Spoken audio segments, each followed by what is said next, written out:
Physiquement, les garçons, ils peuvent dunker, ils peuvent faire des sauts, des passes un peu spectaculaires et tout. Chez les féminines, c'est un peu différent. On n'a pas ces qualités physiques-là, mais on a autre chose. Niveau QI basket, je pense que on est un peu plus élevé.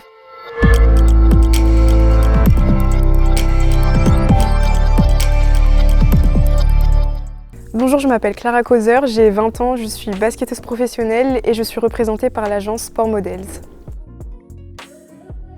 J'ai commencé le basket à 7-8 ans parce que j'ai suivi tout simplement mon grand frère qui a choisi ce sport et j'ai jamais arrêté ce sport parce que ça m'a plu. J'ai assez rapidement intégré un cursus sport-études donc à mes 10-11 ans. Ensuite j'ai intégré le pôle espoir à mes 13-14 ans et ensuite j'ai intégré du coup un centre de formation et on va dire que c'est là où mon parcours s'est un petit peu compliqué. C'est un peu ce que redoutent tous les sportifs, je dirais, c'est la blessure. J'ai été confrontée à ça quand même très jeune, du coup à mes 15 ans. Je me suis luxé l'épaule. J'ai été arrêtée un mois, donc déjà j'ai pris beaucoup de retard sur mes coéquipières. 2 mois plus tard, je me suis luxé l'épaule une deuxième fois. C'est compliqué aussi mentalement parce que j'ai un médecin qui me dit que je peux pas me faire opérer avant la 3e luxation. En fin de saison, du coup, je me luxe, on va dire enfin, mon épaule une 3e fois et donc après ça, je subis une opération. Et donc la saison d'après, ça devient aussi compliqué du coup plus mentalement parce que j'ai fait une saison blanche à pas jouer. Je remets beaucoup de choses en question à cette période-là, donc c'est 2 années qui ont été très compliquées. J'ai beaucoup travaillé ma main gauche également. Je suis droitière à la base. Donc en fait, ça a déréglé tout. Mon tir a été déréglé, mon jeu. Moi, je joue le poste de meneuse. C'est la joueuse qui va organiser l'équipe, qui va gérer le tempo de l'équipe, savoir s'il faut un peu ralentir, accélérer le jeu, pour qui il faut jouer, pourquoi il faut le jouer, et qui est aussi la plupart du temps le relais du coach sur le terrain.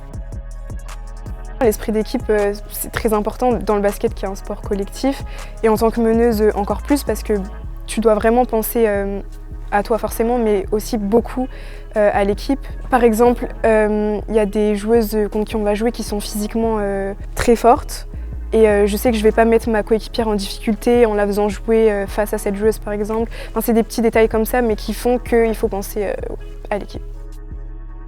Niveau sensation, le basket, ça m'apporte beaucoup. J'aime bien l'adrénaline avant les matchs, il y a toujours ce petit stress, ce petit truc.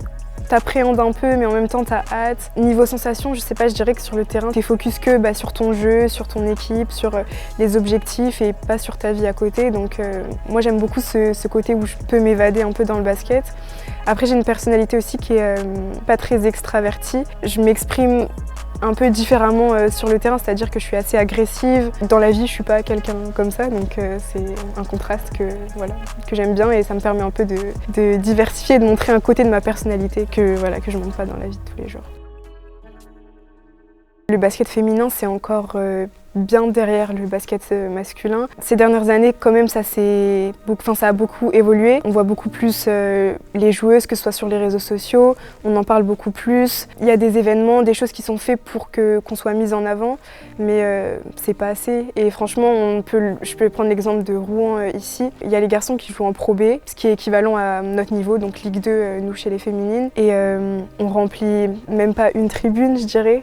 Eux, ils ont presque toute la salle qui est remplie, donc je pense qu'il y a beaucoup de travail à faire sur ça. Et je dirais ce qui est différent, c'est physiquement, les garçons, ils peuvent dunker, ils peuvent faire des sauts, des passes un peu spectaculaires et tout. Chez les féminines, c'est un peu différent. On n'a pas ces qualités physiques-là, mais on a autre chose. Niveau QI basket, je pense que on est un peu plus élevé, enfin c'est pas pour rabaisser les garçons. Mais je pense qu'il faut venir regarder au moins une fois et se faire son propre avis et pas juste être limité à c'est les filles, c'est nul, ce qu'on peut entendre la plupart du temps, quoi. Comme dans tous les sports, il y a beaucoup de concurrence. Savoir faire la part des choses, c'est-à-dire que moi, mon poste de meneuse, dans mon équipe, il y a forcément une autre meneuse, donc indirectement, on est en concurrence, mais on est une équipe, donc on se fait travailler ensemble. On sait que à l'entraînement, c'est l'une contre l'autre, mais il ne faut pas oublier qu'en match, on est ensemble. Donc, moi, la concurrence, je ne l'ai jamais vue comme quelque chose de mauvais. C'est quelque chose qui peut te motiver aussi, qui va te faire travailler, qui va te faire avancer. Alors pour la suite, moi, je voudrais aller jouer en Euroleague et en Ligue féminine le plus tôt possible, quand je serai prête en tout cas. Et à côté de ça, je suis en études, donc forcément j'ai envie de finir ma licence, voilà, d'avoir mon année. Le sport, ça peut s'arrêter à tout moment, avec la blessure, avec plein de choses. Et surtout chez les féminines, on n'est pas forcément, les salaires ne sont pas non plus, voilà. Donc il faut préparer l'après-carrière et c'est important. Moi, on peut me souhaiter de ne pas me limiter dans mes rêves parce que tout est possible à celui qui croit. Donc, voilà. Merci beaucoup de m'avoir écoutée. C'était Clara Causeur. Merci beaucoup à Sport Models et à bientôt.